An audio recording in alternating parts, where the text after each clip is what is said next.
Hello दोस्तों, दृष्टि IAS के इन फोकस प्रोग्राम में आप सभी का स्वागत है। बीते दिनों हमें एक रिपोर्ट के बारे में जानने को मिला जिसे हम असर रिपोर्ट कह रहे हैं, और इस असर रिपोर्ट का एक फुल फॉर्म भी है, उसको भी हम आगे देखेंगे। तो असर रिपोर्ट इस साल यानी कि 2022 की जारी की गई है, और इस 2022 की रिपोर्ट में बहुत सारे महत्वपूर्ण बिंदुओं के बारे में चर्चा की गई है। असर रिपोर्ट के बारे में आप लोगों ने पहले भी पढ़ा होगा, अगर नहीं भी पढ़ा है तो उसको आज हम देख लेंगे। तो इस रिपोर्ट के अंतर्गत पूरे देश भर में स्कूलों के अंतर्गत जो छोटे बच्चे हैं उनकी शिक्षा का क्या स्तर है, वो किस स्तर पर पढ़ाई कर पा रहे हैं, कितने बच्चे स्कूलों में हैं, कितने बच्चे स्कूलों से बाहर हुए, इन सभी बातों पर चर्चा की गई है। क्योंकि 2022 की रिपोर्ट है इसलिए ये और भी ज्यादा महत्वपूर्ण हो जाती है, क्योंकि इस रिपोर्ट के आने के बीच में एक अंतराल देखने को मिला और कोविड-19 के बाद के आंकड़े अब हमें जानने को मिल रहे हैं। तो इस पूरे विषय पर एक ठीक तरीके से चर्चा करेंगे और समझेंगे कौन कौन सी बातें एग्जाम के पॉइंट ऑफ व्यू से हमारे लिए महत्वपूर्ण है, और इसमें कुछ डेटा को भी एनालाइज करेंगे। और वो डेटा अपने आप में आप कहीं पर भी लिख सकते हैं अगर किसी ऐसे विषय पर आपको चर्चा करनी हो जहां पर स्कूली शिक्षा या फिर सामाजिक न्याय या फिर बच्चों के स्कूलों में दाखिला लेने संबंधी कोई विषय अगर आप लिख रहे हो तो वहां पर आप आंकड़े डाल दीजिएगा। तो जो रिपोर्ट है उस पर चर्चा कर लेते हैं। टॉपिक है क्या कहती है असर रिपोर्ट 2022। तो 2022 की रिपोर्ट है, इस बात पर ध्यान दीजिएगा।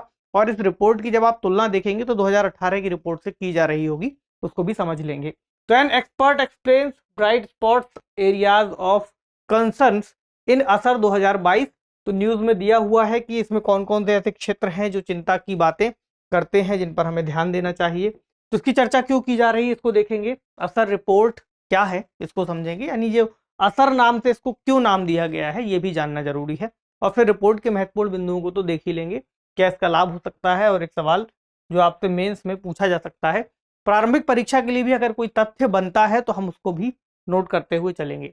यह विषय हम जीएस पेपर 2 से जोड़ सकते हैं, और जीएस पेपर 2 के अंतर्गत नीतिगत जो निर्णय है उससे जुड़ जाएगा, पॉलिसीज से जुड़ जाएगा, कि सरकार इस रिपोर्ट के अंतर्गत कई सारी चीजों को देख सकती है। ठीक है, तो चर्चा क्यों की जा रही है, क्योंकि असर रिपोर्ट 2022 जारी हुई है। सिंपल सी बात है, यहाँ असर का मतलब क्या हुआ, annual status of education report. और ये रिपोर्ट प्रमुख रूप से ग्रामीण इलाकों के सर्वेक्षण पर आधारित है, ऐसे ग्रामीण जिले जहां पर सर्वे किया गया है। 2022 की रिपोर्ट है जो कि 18 जनवरी 2023 को देखने को मिली है। तो इसमें बताया गया है कि 6 से 14 वर्ष के आयु वर्ग के बच्चों का क्या स्टेटस है, उनका स्कूलों में कितना नामांकन है, कितने बच्चे स्कूलों से बाहर हैं, उनकी उपस्थिति कितनी है, यानी कितने स्कूल में पढ़ने जाते हैं, किस तरह से वो पढ़ रहे हैं, और पढ़ने के अलावा अंक गणितीय यानी कि जो गणितीय ज्ञान है वह उनके पास कितना है, इन विषयों को शामिल करता है। उनको कितनी क्षमता है, कक्षा 5 का बच्चा कक्षा 4 तक पढ़ पा रहा है या नहीं पढ़ पा रहा है, और वह जिस कक्षा में है उसके लायक उसने कितना नॉलेज गेन किया है। केवल 6 से 14 वर्ष की ही बात नहीं है, इसमें 3 से 5 वर्ष पर भी बात की गई है, यानी ऐसे बच्चे जो प्री स्कूलों में पढ़ रहे हैं या फिर शुरुआत कर रहे हैं पढ़ाई की, लेकिन बेसिक तौर पर 6 से 14 आयु वर्ग के बच्चों पर फोकस किया गया है। तो पहले समझ लें कि असर रिपोर्ट क्या है। तो यह एक तरह का सर्वेक्षण है, एक राष्ट्रव्यापी नागरिक नेतृत्व वाला घरेलू सर्वेक्षण, जिसको प्रथम एनजीओ के अंतर्गत संचालित किया जाता है। ठीक, तो प्रथम के अंतर्गत यह सर्वेक्षण है असर नाम से।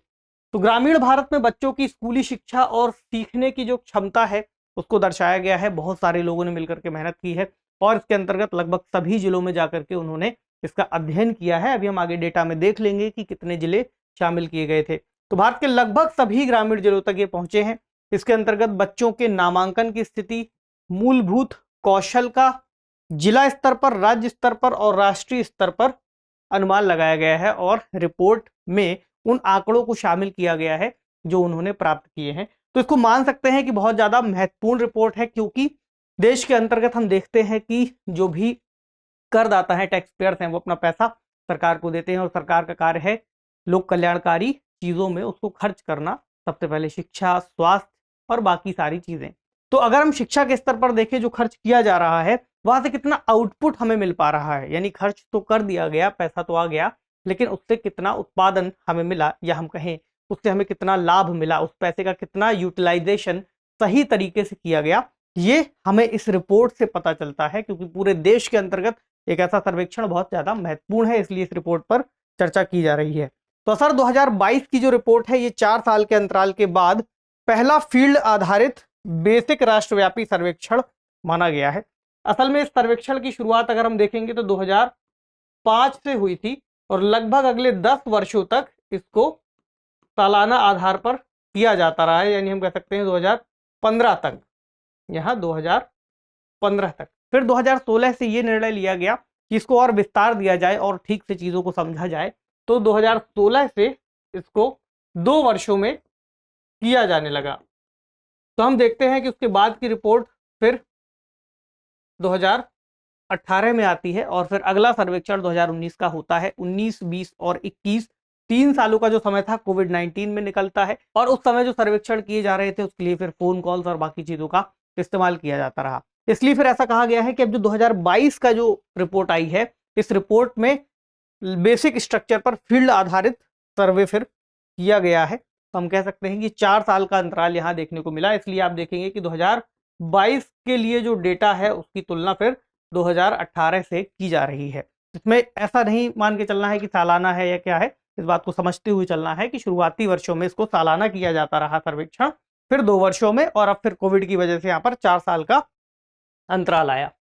तो यहाँ पर आपको दिखेगा कि असर का एक वेबसाइट का पेज लिया गया है, इसमें बहुत सारी बातें दी गई हैं। जैसे असर शब्द का हिंदुस्तानी में मतलब होता है प्रभाव, जानते ही अब क्या असर है, लेकिन ASER के स्तर पर इसका एक अलग मतलब भी बनाया गया है और इसका उद्देश्य है क्षमता निर्माण करना देश के स्तर पर, संस्थाओं के स्तर पर। क्योंकि हमारे पास डेटा होगा तो पता चलेगा कितनी क्षमता का निर्माण हो सका है और कितना हमें आगे काम करना है। तो वही सारी बातें इसमें दी हुई हैं।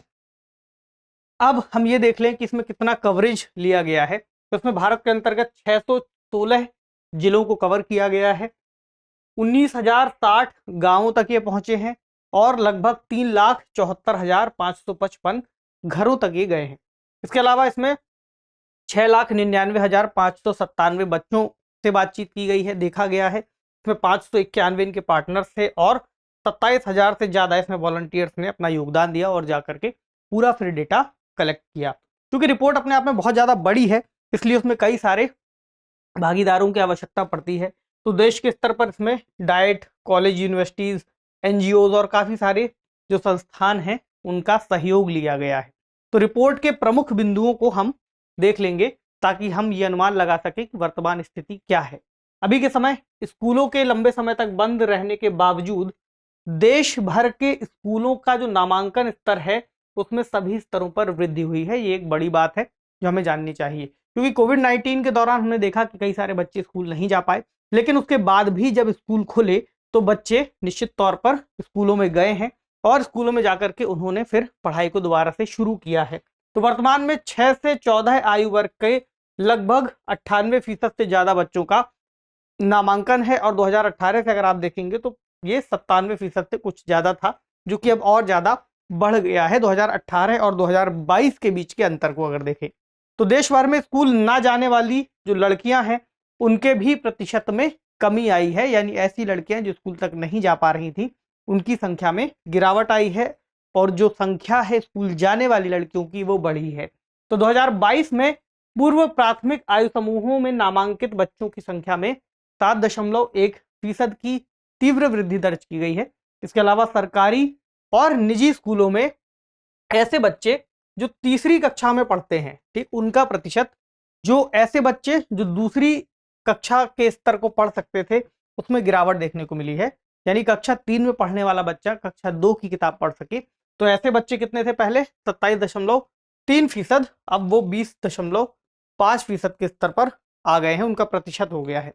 इसके अलावा 2018 के स्तर से अगर देखें तो 10% से अधिक की गिरावट जिन राज्यों में देखने को मिली है उसमें वो राज्य भी शामिल हैं जो 2018 में शीर्ष पर देखे गए थे, जैसे कि केरल, हिमाचल प्रदेश, हरियाणा, आंध्र प्रदेश और तेलंगाना। इनका डेटा यहाँ पर दिया हुआ है। जैसे केरल का अगर हम एग्जांपल लें तो 2018 में 52.1% था, जो कि गिरावट के बाद 2022 में 38.7% हो गया।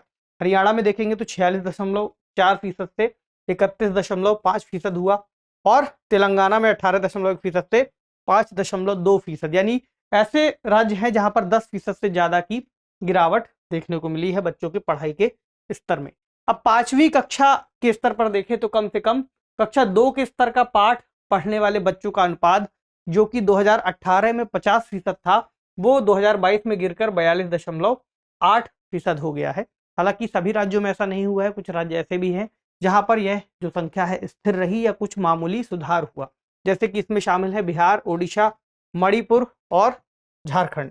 तो डेटा बहुत सारा है, एनालाइज करने के लिए बहुत सारी चीजें हैं, लेकिन हम प्रमुख चीजों को ही देखेंगे क्योंकि इतना सारा पढ़ने के लिए हमारे पास ना ही समय होगा, ना ही इतना वो आवश्यक होगा पढ़ना। तो यहाँ पर देखें ऐसे बच्चे जो कि सरकारी स्कूलों में शामिल हैं और प्राइवेट स्कूलों में शामिल हैं, उनकी कितनी संख्या है ग्रामीण स्तर पर।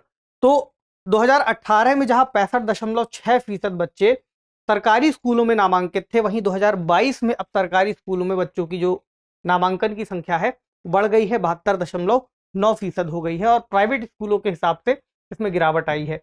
प्राइवेट स्कूल पहले जहां 30.9% बच्चे यहाँ पर नामांकित थे, अब 25.1% हो गए हैं। इसी तरह आप ये भी देख पाएंगे कि यहाँ पर कई सारे बच्चे जो सरकारी स्कूलों में जा रहे हैं, उन्होंने प्राइवेट ट्यूशंस की तरफ रुझान बढ़ाया है, यानी प्राइवेट कोचिंग जो फीस देकर के ली जाती है, ऐसे बच्चों की संख्या बढ़ी है। यहाँ पर डेटा दिया हुआ है। तो बिहार, नागालैंड, झारखंड, मणिपुर, यूपी, असम और ओवरऑल इंडिया का भी डेटा है। जैसे 2018 में अगर हम बिहार का देखें तो 62.2% बच्चे ट्यूशन ले रहे थे, जो कि 2022 में 71.7% हो गया। यूपी में देखेंगे तो 15.9% बच्चे थे, जो कि 23.7% हो गए। ओवरऑल इंडिया का भी देख लें, 26.4% से 30.5% हो गया, यानी 4.2% की वृद्धि हुई है पेड कोचिंग वाले में। अब इसमें एक चीज और है कि अगला डेटा देखें तो ऐसे बच्चे जो कक्षा 2 तक पढ़ सकते थे और ऐसे बच्चे जो कि गणित को लगा सकते थे, इनके अनुपात में अंतर आया है। जहां पहले ऐसे बच्चे थे जो कि 2018 में आप देखेंगे जो नीला वाला है वो ऐसे बच्चे हैं जो भाषा को पढ़ सकते हैं, और ये 27.2% थे। और ऐसे बच्चे जो गणितीय ज्ञान को रखते हैं वो लगभग 28.1% था। यह आंकड़ा बहुत अंतर नहीं था, लेकिन अब आप देखेंगे 2022 में इसमें ठीक ठाक अंतर आ गया है। 20.5% ऐसे हैं जो शब्दों को पढ़ सकते हैं और 25.9% ऐसे हैं जो अंकों का ज्ञान रखते हैं। तो असर जो सर्वे है ये बेसिकली कुछ चीजों को नोटिस करता है, जैसे कि बच्चे शब्द ज्ञान कितना रखते हैं, उनको अंक गणित का कितना ज्ञान है, जोड़ घटाना कैसे कर पाते हैं, इसके अलावा वो कुछ पैराग्राफ पढ़ पाते हैं या नहीं, और अगर और ऊंचे लेवल पर जाएंगे तो फिर आएगा कि कहानी पढ़ पाते हैं या नहीं। तो ये कुछ बेसिक चीजें हैं जिस पर ये ध्यान देते हैं। इसके अलावा तो ऐसी लड़कियों की संख्या अगर आप देखें जो स्कूलों से बाहर थी, उसमें भी गिरावट आई है। जैसे कि 2016 का अगर आप डेटा देखेंगे तो इसमें 16.1% लड़कियां स्कूलों से ड्रॉप आउट हो चुकी थी। वहीं 2018 में 13.5 और 2022 में 7.9, यानी इनकी संख्या में भी गिरावट आई है। ये एक अच्छा डेटा बताता है कि इसमें सुधार हुआ है 15 से 16 आयु वर्ग की लड़कियों को स्कूल जाने में। तो इसमें एक शब्द और आया है निपुण भारत का। निपुण भारत का जिक्र है, जिसके अंतर्गत जो शुरुआती स्तर पर है कक्षा 3 के स्तर तक,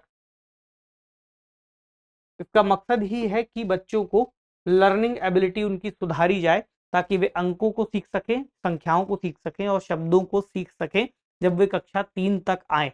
तो निपुण भारत अभियान के अंतर्गत भी अब तेजी आई है। जो ओवरऑल डेटा है वो ये भी बताता है, विशेषज्ञ ये बताते हैं कि सरकार के प्रयास इस दिशा में बेहतर हुए हैं, और सरकार ने जो नई नीति है, यानी इसको जो न्यू एजुकेशन पॉलिसी आई थी 2020 के अंतर्गत, उसके हिसाब से इसको शुरू किया गया था। तो सरकार ने इस नीति को ठीक तरीके से इंप्लीमेंट करने पर ध्यान दिया है। और अगर ओवरऑल स्कूलों के स्तर पर देखेंगे तो निपुण भारत अभियान के तहत बच्चों की जो सीखने की संख्या है उसमें भी सुधार हुआ है, जो हमें असर रिपोर्ट में भी कई स्तरों पर दिखाई दे रहा है। ये ओवरऑल एक एनालिसिस है इस रिपोर्ट का, और बहुत सारा डेटा है जिसमें आप सुधार की बात कर सकते हैं कि सुधार हुआ है। तो आज का जो सवाल है वो देखें। सवाल है कि असर रिपोर्ट क्या है? इस वर्ष जारी की गई रिपोर्ट के महत्वपूर्ण बिंदुओं पर चर्चा कीजिए। तो 250 शब्दों में आप इसको लिखने का अभ्यास कर सकते हैं। बहुत सारा डेटा, मतलब इतना महत्वपूर्ण नहीं है, लेकिन हाँ अगर आप तुलनात्मक अध्ययन करेंगे तो फिर डेटा को आपको वहां पर देना होगा, जिसके हिसाब से आपकी बात और ज्यादा प्रामाणिक हो कि हाँ इतना अंतर आया है। इसके हिसाब से आप इसको चाहें नोट कर सकते हैं, स्क्रीनशॉट ले सकते हैं, वीडियो को वापस से जाकर देख सकते हैं। तो आज के सेशन को यहीं विराम देते हैं। आपसे मिलेंगे अगले सेशन में किसी अन्य महत्वपूर्ण विषय के साथ। तब तक पढ़ते रहिए, अपना ख्याल रखिए। शुक्रिया।